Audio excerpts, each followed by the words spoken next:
Merhaba Cağkol takipçileri. Bugünkü ocağımız Ankara'dan Erol Bey'e yaptık. Erol Bey bizden evindeki barbeküsün içerisine bir raylı sistem istedi. Raylı sistem ve redüktörlü.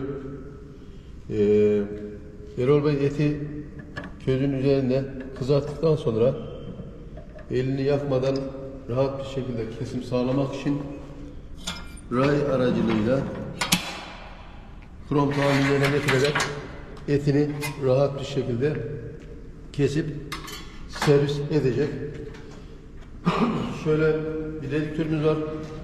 Redüktörümüz hem etimizi kızartırken çevirmeye yarıyor hem de bıraktığımız yerde şişimizi sabitleyerek rahat bir kesim yapmamızı sağlıyor. Kesim yaptıktan sonra tekrar etimizi ray aracılığıyla közün üzerine götürerek etimizi kızartmaya devam ediyoruz. Şöyle bir aparatımız var. Bu da şiş sabitleme aparatı.